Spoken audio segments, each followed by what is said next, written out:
सुप्रभात बच्चों। आज हम आपको बाल महाभारत कथा का चौथा पाठ पढ़ाने जा रहे हैं। तो देखिए बेटा, पहला पाठ हमने क्या पढ़ा था? महाभारत कथा। दूसरा पाठ हमने क्या पढ़ा था? दूसरा पाठ था देवव्रत। देवव्रत किसका नाम था? भीष्म पितामह का। उसके बाद क्या पढ़ा था हमने? भीष्म प्रतिज्ञा। अब उसके बाद अगला पाठ है अम्बा और भीष्म। ये कहानी अम्बा और भीष्म के बीच की है, लेकिन उन्होंने क्या किया अब आगे देखिए कि सत्यवती के कितने पुत्र थे? 2, चित्रांगद और विचित्रवीर। अब चित्रांगद बड़ा पुत्र था, तो राजगद्दी पे हस्तिनापुर के कौन बैठाया गया था? चित्रांगद। लेकिन वो परंतु राजा तो थे ही बेटा, स्वेच्छाधारी थे, अपने इच्छा के अनुसार कुछ भी कर सकते थे। लेकिन उनकी लड़ाई एक राजा के साथ हुई, वहाँ पर वो मारे गए, अकाल मृत्यु, यानी छोटी सी उम्र में उनकी मृत्यु हो गई। तो दुखों का पहाड़ टूट पड़ा हस्तिनापुर में। इस तरह से भीष्म पितामह ने, और राजा चित्रांगद को कोई पुत्र नहीं था, इसलिए राजा किसे बनना था? विचित्रवीर को। लेकिन विचित्रवीर छोटे होने के नाते, नाबालिग होने के नाते राजगद्दी कौन संभाला? भीष्म पितामह। भीष्म पितामह पहले ही शपथ ले चुके थे कि मैं हस्तिनापुर का राजा नहीं बनूंगा, तभी जाके सत्यवती के साथ राजा शांतनु की शादी हो पाई थी, इसलिए वो राजगद्दी पे बैठ ही नहीं सकते थे। तो जब तक ये बालिग नहीं हुए विचित्रवीर, तब तक राजकाज कौन संभाला? भीष्म पितामह ने। लेकिन बड़े होने के बाद विचित्रवीर को वहाँ का राजा बनाया गया, हस्तिनापुर का। जब विचित्रवीर बड़े हो गए तो उनकी शादी की चिंता सताने लगी। तो काशीराज में स्वयंवर हो रहा था। जब भीष्म पितामह को पता चला कि वहाँ पर काशीराज की कन्याओं का स्वयंवर है, तो यहाँ ना बताते हुए वो काशीराज जा पहुँचे, और वहाँ बहुत सारे देश के राजा आए हुए थे। और प्रविष्ट होने के लिए जब उस स्वयंवर में प्रविष्ट हुए भीष्म पितामह, तो वहाँ के राजा महाराजा उनको देखकर हंसने लगे और आश्चर्यचकित हुए। अचंभा हुआ उनको, अचंभा यानी एकदम शौक सा लगा। अरे कैसे, क्या इन्होंने तो प्रतिज्ञा ली थी आजीवन ब्रह्मचारी रहूँगा, फिर इस स्वयंवर में इन्हें आने की ज़रूरत क्या थी? बहुत जितने लोग उतनी बातें, तरह तरह की बातें होने लगी। और इस स्पर्धा में आपस में बड़ी स्पर्धा थी, और राजपुत्रियों की बात थी। क्षत्रियों में भीष्म की प्रतिज्ञा की प्रतिष्ठा अद्वितीय थी, मतलब उनके जैसा कोई नहीं था। उनके महान त्याग और भीषण प्रतिज्ञा का हाल तो सभी जानते हैं, कोई छुपा हुआ नहीं है। हम भी जानते हैं, आप लोगों में भी जानते हैं, और अभी महाभारत टीवी पे दिखाए उसके द्वारा तो हमारी जो कुछ भूली बिसरी कहानियाँ थी वो भी ताज़ा हो गई। तो इस तरह से जब वहाँ हो गए तो सब लोगों में तरह तरह की बातें होने लगी। लेकिन जो सारे वहाँ के राजा बैठे हुए थे, उनके प्रवेश होने के बाद उनके अंदर निराशा की भी लहर दौड़ उठी, क्योंकि ये बहुत बलवान और बुद्धिमान थे भीष्म पितामह। इस तरह से चारों तरफ उनको देखकर खलबली मच गई कि आखिर अब हम क्या करें? ये भरतवंशी भीष्म है, बुद्धिमान भी है, बलवान भी है, और सब कुछ है, भला इनसे स्वयंवर से क्या मतलब है? इनके प्रण का क्या हुआ? जो इन्होंने प्रतिज्ञा ली थी उसका क्या हुआ? आखिर आए क्यों? इन्होंने तो कहा था प्रतिज्ञा लेते समय कि मैं जीवन भर ब्रह्मचारी रहूँगा, मैं शादी नहीं करूँगा। इस सब भांति सब राजकुमारों ने भीष्म की हंसी उड़ाई। यहाँ तक कि काशीराज की कन्याओं ने भी उनकी बहुत अवहेलना की, उनके सामने से गई और ऐसे मुंह टेढ़ा की कि अरे, दृष्टि ऐसी नज़र फेर ली अपनी कि अरे, इन्होंने तो प्रतिज्ञा की थी, फिर यहाँ इन्हें आने की ज़रूरत क्या थी? भीष्म इस अवहेलना को सह न सके, इस अपमान को वो सह न सके। उन्होंने क्या किया, भरी सभा में सभी राजकुमारों को, जो अलग अलग देश से राजा आए थे, राजकुमार आए थे, सभी राजकुमारों से वहाँ पर उन्होंने लड़ाई की, और लड़ाई में सबको पता था कि वही जीतेंगे। वहाँ पर विजय प्राप्त की और तीनों कन्याओं को बलपूर्वक अपने रथ पर बैठाया और हस्तिनापुर के लिए रवाना हो गए। जब वो रवाना होकर जाने लगे तो सब देश के राजा, कन्याएं कितनी थी काशीराज की? 3, अम्बा, अम्बालिका और अंबिका। तो जो सबसे बड़ी कन्या थी अम्बा, और 100 देश के राजा सालों से प्रेम करती थी, जब वो सब राजकुमार या नरेशों को हराकर अपने रथ पर तीनों कन्याओं को ले जाने लगे तो राजा शाल्व उनसे लड़ाई की। किससे? भीष्म से। उनका ये रथ का पीछा किया और पीछा करते करते भीष्म से लड़ाई की। वहाँ पर राजा शाल्व पराजित हुए। इस तरह से उनको पराजित करके तीनों कन्याओं को वहाँ से लेकर चले गए। लड़ाई के समय अम्बा ने उनसे प्रार्थना की कि देखिए, इनको जान से मत मारिए, आपने इनको हरा दिया है ना, इनको किसे? राजा शाल्व को हरा दिया है तो उनको जीवित छोड़ दो। तो उन कन्याओं के निवेदन पर, प्रार्थना पर राजा शाल्व को जीवित छोड़ दिया और तीनों कन्याओं को, काशीराज की कन्याओं को हस्तिनापुर पहुँचे।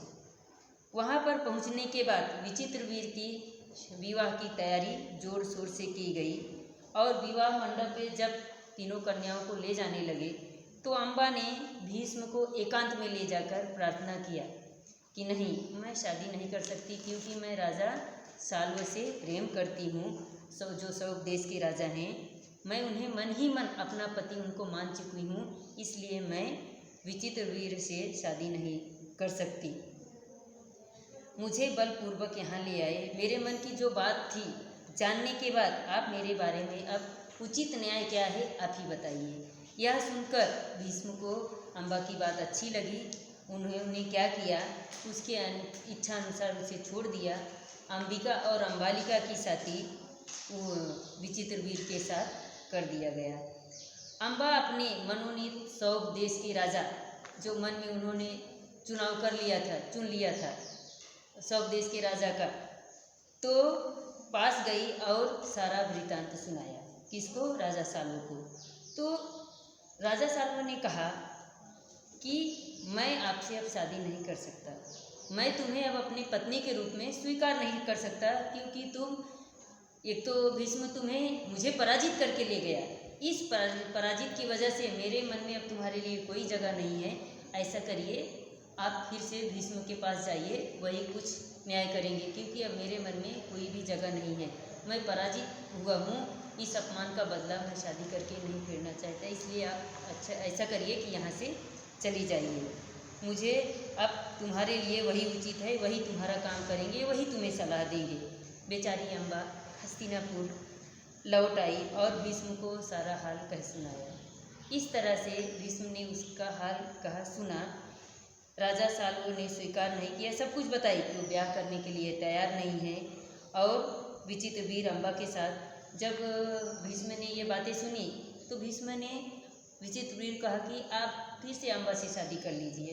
तो विचित्रवीर भी राजी नहीं हुए। उन्होंने कहा नहीं, पहले से ही मैं 2 रानियों से शादी कर चुका हूँ, अब मैं तीसरी रानी से शादी नहीं करना चाहता।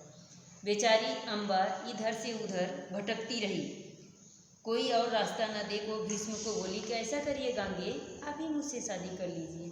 तो वो एकदम आश्चर्यचकित हो गए। अरे, आपको पता नहीं क्या, मैंने पहले ही प्रतिज्ञा लिया है कि मैं आजीवन ब्रह्मचारी रहूँगा और यहाँ के सभी नरेशों को पता है कि मैं शादी नहीं कर सकता। मैंने प्रतिज्ञा लिया है, प्रण किया है, मैं यहाँ आपसे शादी नहीं कर सकता, आप ही मुझे।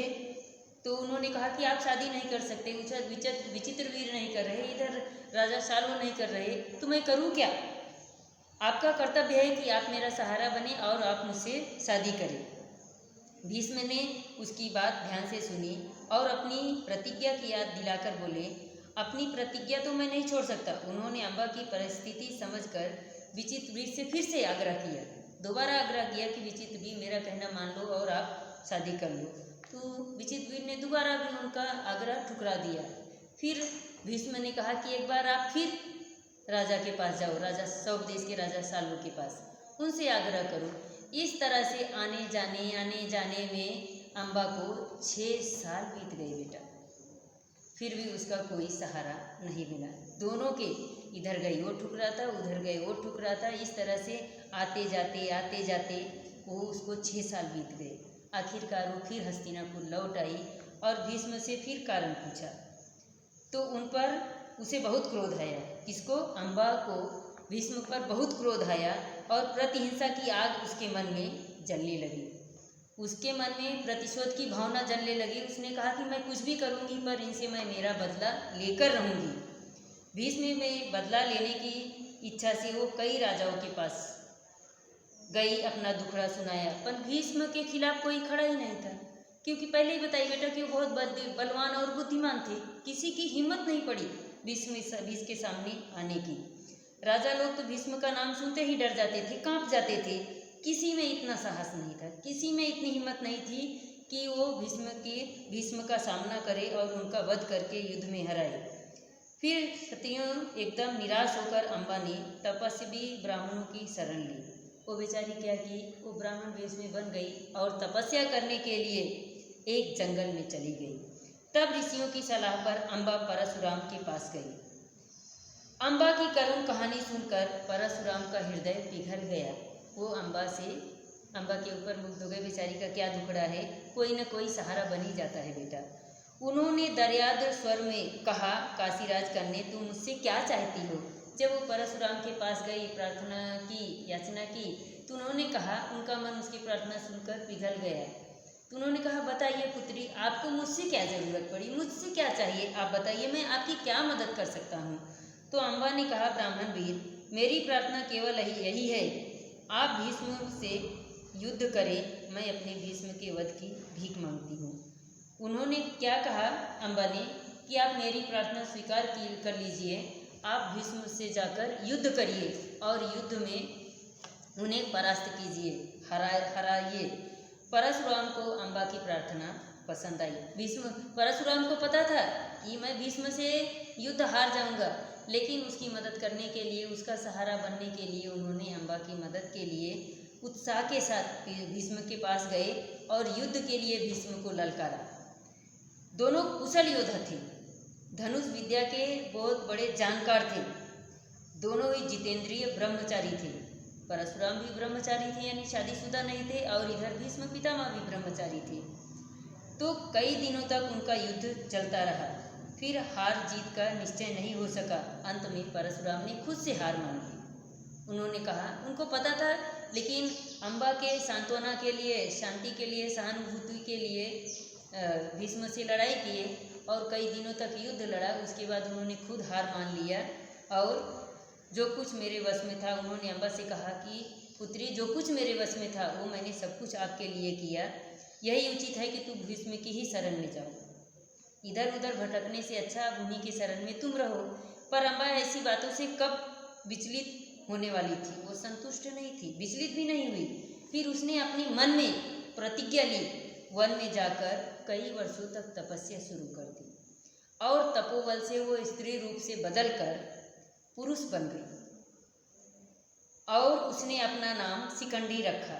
शिखंडी आप लोगों को पता है कि एक दिन के लिए श्री कृष्ण भगवान को सेनापति अपना ना बनाते हुए, सेना नायक यानी सेना का रक्षक न बनाते हुए शिखंडी को बनाया था अपना सेनापति, सारथी।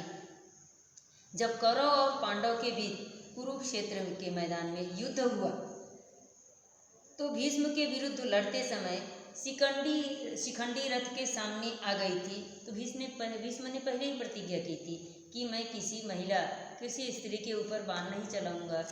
तो इस तरह से वो अर्जुन की सारथी बनकर आया।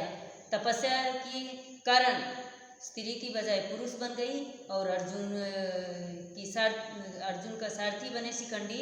इस तरह से अर्जुन जब मैदान में, लड़ाई के मैदान में पहुँचे तो देखा कि शिखंडी उनका सारथी है, तो भीष्म ने अपना बाण चलाना बंद कर दिया और इस तरह से मौका देखकर अर्जुन ने